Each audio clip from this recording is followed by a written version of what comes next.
Hello everyone and welcome to my channel. This is the 48th part of What If Deku Was Sanji's Reincarnation, My Heroes Reborn. The author of this great fanfic is Emily. Links to them and original story in the description.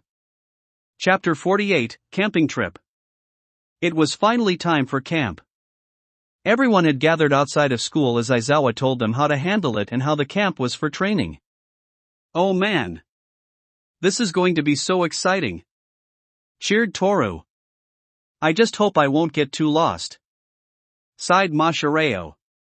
Don't worry, I'm sure everyone will be able to keep an eye on you. Said Toru. I got lost so many times in the forest in my past life though. Said Mashireo. However, as they were talking about this, Monoma showed up. I heard that Class 1A has students who have to take extra classes. He mocked, not to mention I heard that some of you have to go through a reassessment. That's so much more pathetic. It must mean that they overestimated you and that was when Itsuka knocked him out. Does anyone want to tell him that it's the opposite of what he thought it was? Said Toru. No. Said the other four of the group. Okay. Said Toru. They also saw the rest of Class 1B who was interested in hanging out them. However, it was also time to board the bus. As the bus ride went on Aizawa's side. It will be an hour until our first stop. Said Aizawa. He looked back at the class who were just all excited for everything, despite Ida scolding everyone. Aizawa sighed knowing it was going to be the last chance at having fun and goofing off. An hour later they made it to the first rest stop. Everyone was stretching or needed to use the bathroom, while only Mineta in the last case. This isn't much of a rest stop. Muttered Kyoka. This isn't a normal rest stop. Said Aizawa. Please tell me I can use a bathroom. Said Mineta. Long no see, Eraser. Said a voice. These are the pro heroes who are going to help you train during this week. Said Aizawa. They saw that a nearby car opened up. And two heroines dressed like cat-themed magical girls introduced themselves. One of them had short brown hair and wore a red costume and the other a blonde wearing a blue outfit. Both intruded themselves along with a sullen little boy. All but one student stared at the two. The one who wasn't staring was Izuku, who had entered a bizarre hybrid of his love mode and fanboy mode. It's the wild pussycats. Squeed Izuku, they're a 4-person team specialize in mountain rescue. Not only at the fact they were beautiful but they've been around for a long time since we were little. They must be. However, the one dressed in blue named Pixie Bob grabbed his face. Your math must be off. I'm 18 at heart. She said. Understood. Said Izuku. She's so desperate, how sad. Though both Kirishima and Kaminari. We own all the land around here and the camp is over there by the mountain, said Mandalay. That's so far away. Said Achiko. Wait, why did we stop here? I think we all know the answer to that. Said Tsuyu. Wait, it can't be. Said Sato. We should all head to the bus. Said Siro. However, Mandalay only smiled. It's about 9:35 in the morning. If you're fast about it you'll make it there by noon. Said Mandalay with an evil smirk. Run away. Run away. Yelled Toru. All of the students all started to run towards the bus. You should have known this. Sighed Aizawa. The training camp has already began. Said Pixie Bob. She touched the ground and suddenly it began to move around on its own. She must be controlling the ground. Cried Izuku. And so the class was knocked off the cliff. Why we do keep falling for his lies? Asked Achiko once they landed. Good news. Yelled Mandalay, since this is private land you can use your quirks as much as you want. You have 3 hours to get there. You just have to make through the forest of beasts. Forest of beasts? Asked the class. It sounds like something from a fantasy game. Said Kaminari. That was when Mineta ran into the forest like crazy in order to empty his bladder. However, that was when they saw just why it was called the Forest of Beasts. A gigantic monster showed looking to attack them, and tried to attack Mineta. However, with a place called the Forest of Beasts, Izuku knew to have observation haki on. He activated full cowling and grabbed Mineta right when Kota was about to call out to the monster. "That thing isn't a real animal. It's some sort of golem," explained Izuku. "Is that so?" asked Katsuki with a grin. With that, Todoroki, Ida, Katsuki and Izuku all teamed up to take it down. "Oh man, you did such a good job," said Kirishima. "We're not done yet," said Katsuki. "Izuku, I have an idea," said Momo. "How many trips do you think you can make carrying someone?" "I have no idea, but I'm sure more than enough," said Izuku, getting her idea. Katsuki snorted, "Like Blackbeard's ghost can do that," he muttered. And that was when Izuku completely snapped. "What did you just call me?" yelled Izuku. He ran towards Katsuki ready to attack. Toru managed to get in between them and started to calm down Izuku. Everyone was surprised by this anger, with everyone looking at the rest of the therapy group who was even confused by what just happened. However, even Katsuki was surprised by the anger as he had never seen him so angry. "Never call me by that name again," growled Izuku. Izuku managed to calm down some more. "I can only carry one person at a time though, but I think I can carry two if one of them is Mineta." Really I can go first," cried Mineta. Everyone looked at his pants, as he ended up peeing his pants. "But who else gets to go first?" asked Mina. "I think we all know the answer," sighed Momo. "Of course it was Mashireo." Izuku held Mineta and had Mashireo on his back. "Be back in a few minutes," said Izuku. He combined one for all and skywalk and pretty much flew away. On the way there, "Izuku," said Mashireo. "I'll explain it to you and the others later," said Izuku, knowing it was about his blow-up. On top of the cliff, Pixie Bob suddenly yelled out. "No way!" Some of them just sped away like it was nothing. "What?" asked Mandalay. Aizawa just sighed and took out his transfers, which of course had an Aiko button. "Aiko, do you have any information?" asked Aizawa. "Yep. 3 of them but summoned me because of the landslide. Izuku's going to be carrying them to the camp, so yeah." Aizawa pinched the bridge of his nose. "Is he one of the incarnations?" asked Mandalay. "He is," sighed Aizawa. "One of his skills is a skill similar to flight that lets him run in the air." "Wait, is that part of his quirk?" asked Mandalay. "No, it's something he learned in his past life," said Aizawa. Mandalay stared at Aizawa, unsure how to respond. "Yeah, you should get to the camp ASAP," said Aiko, "because Izuku should be delivering Mashireo and Mineta any second." "Of course," muttered Aizawa. "Kota, we're leaving now," called out Mandalay. The rather sullen boy glared at the forest. "What a load, who would want to train to be heroes?" thought the boy named Kota. Back with the class, a good chunk of them were fighting the golem monsters waiting for their turn. However, Ida and Momo were working out a list. "Let me guess, I'm going last," muttered Katsuki, who was taking a quick break. "It's better that way," said Momo. Katsuki went to fight one. "Alright, I'm back," said Izuku. "Kota's next," said Momo. Izuku nodded as the rock-headed boy climbed onto his back. During the fight, Toru was blowing one with a party bazooka when one of the monsters. Then Katsuki blew one up. Toru knew why he was helping her. "He hasn't said anything that might explain that blow up," said Toru. Katsuki gritted his teeth. "Hey, I'm worried too," said Toru, but we still haven't told each other everything yet, remember that. Katsuki blew up another one. He really hoped that things didn't get worse between them.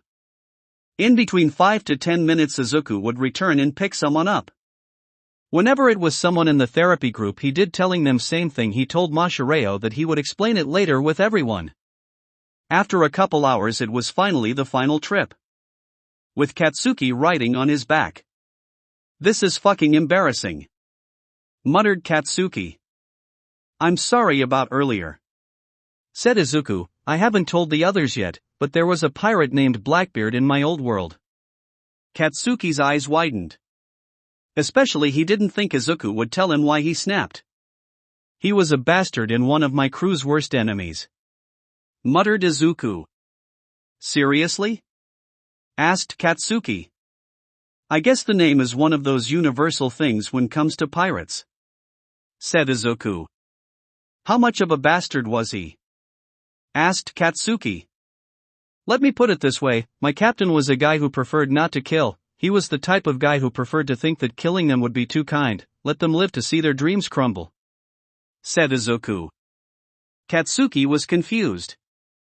"That bastard was one of the few that Luffy would kill in a heartbeat," said Izuku. Katsuki now understood. "Fine. That's just one less name I'll call you then," muttered Katsuki. "Yeah," said Izuku. Inside Katsuki was breathing a sigh of relief. Soon enough Izuku delivered Katsuki. "You guys did a good job," said Pixie Bob. "A lot of you got here much faster than we thought, though additionally it was all the work on of one of you." Izuku blushed when she said that. "It's decided. I'm going to wait until you're old enough," said Pixie Bob. "What?" yelled Izuku. "Come on. In a couple years it will be wonderful," yelled Pixie Bob. "What?" yelled Izuku. Inside Izuku's mind of course the two sides of him were having a debate. "Wait, is she talking about marriage?" yelled the part of him that was Izuku. "Okay, that's kind of creepy," said the part of him that was Sanji. The part of him that was Izuku stared at part of him that was Sanji. "What, she's gorgeous but I wouldn't want to marry her, marriage should be a serious thing between two people who love each other," said the part of him that was Sanji. "Oh, right," said Izuku. "But I wouldn't mind being her slave," said the part of him that was Sanji. "What?" said the part of him that was Izuku, thoroughly confused. He knew what he meant, but hearing out loud was just weird. In the real world Izuku was just confused with this. "Good. Crisis averted," said Toru. "What?" asked Kyoka. "You don't want to know," said Toru. Once Pixie Bob was no longer giving inappropriate attention to Izuku. "Hey, I was wondering, who is he?" asked Izuku looking at Kota. "Oh, this is Kota," said Mandalay. "He was my cousin's son and he's living with us." Izuku smiled and walked over to the boy. "Hi. I'm Izuku Midoriya. It's nice to meet you, Kota." Kota just glared at him and then punched him in the nuts. In his pain he went into Sanji mode and yelled out a long string of words. Let's just say it was the 7 dirty words in English plus murd and incular. "Oh my," said Aoyama, blushing bright red at this. "Well, he was a pirate in his past life," sighed Momo. "Midoriya," yelled Ida, ignoring the curses because of, well, pirate and being hit in the crotch, "you fiendish child. A punch to the scrotum is unforgivable." The kid, however, glared at him. "Like I care, like I want to spend a week with a bunch of wannabe heroes," growled out the boy. "Wannabe heroes? How old are you?" yelled Ida, unsure how to react to that. "All right. Since you're all here, get you stuff of the bus," said Aizawa. "Once your bags are in your room you can have lunch. You can rest for the rest of the day. We weren't thinking you would get here so fast, so we had no training for today. But tomorrow get ready.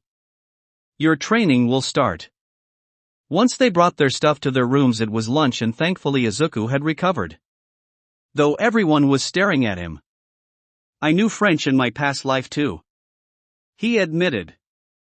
Everyone was staring at him. You were cursing in French, weren't you?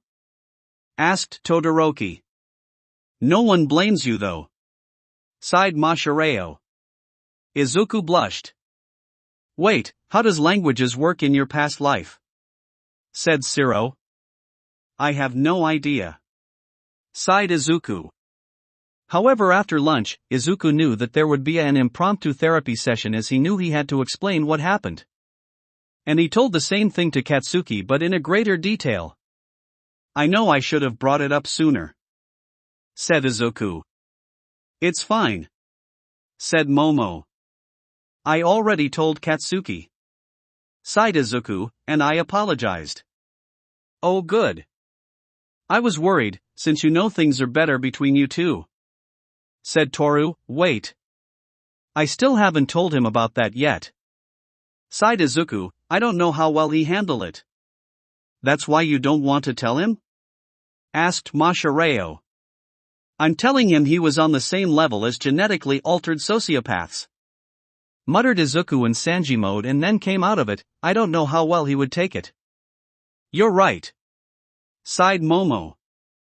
But you will have to tell him eventually, said Ochako. It's not like he's going to learn about it on his own, said Toru. Izuku nodded. Maybe after camp, said Izuku. They had dinner as well. During this, Izuku noticed Kota glaring at the students, and couldn't help but to wonder about the boy.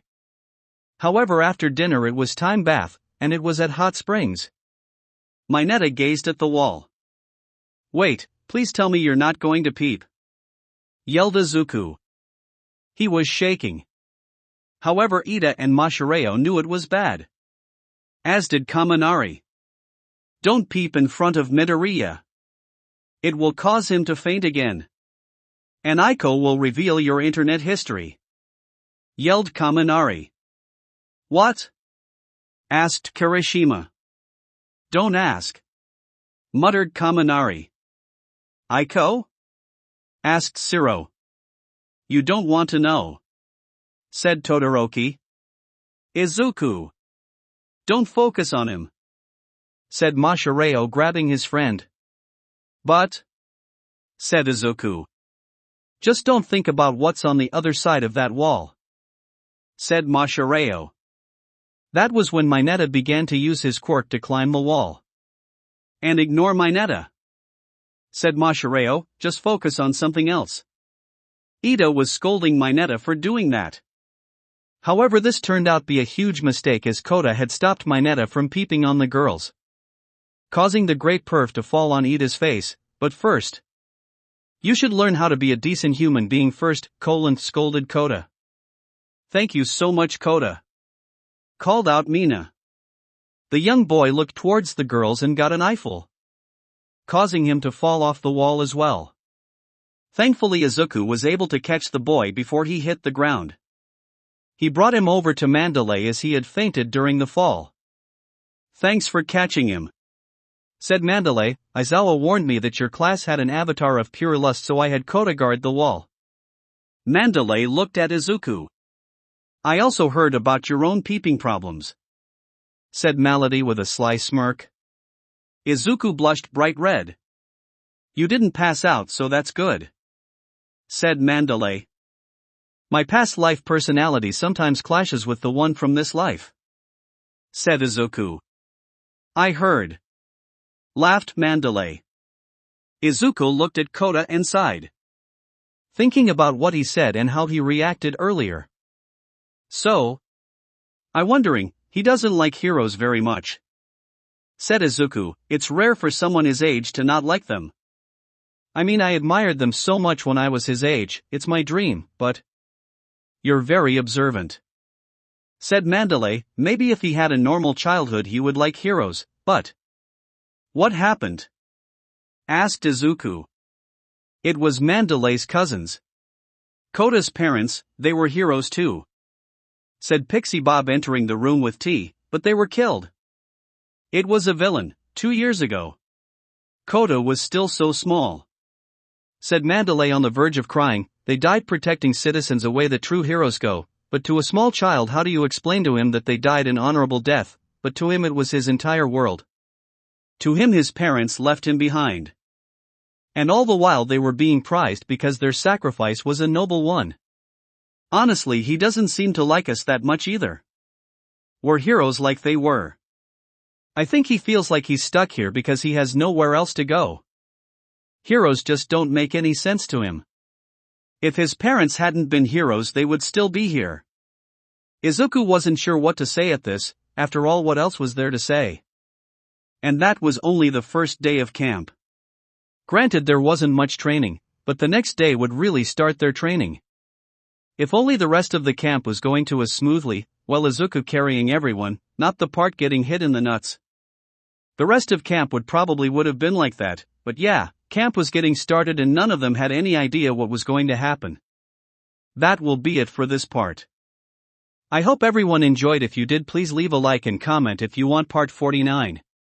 If you want to hear more from me, subscribe. I hope to see you all in the next one.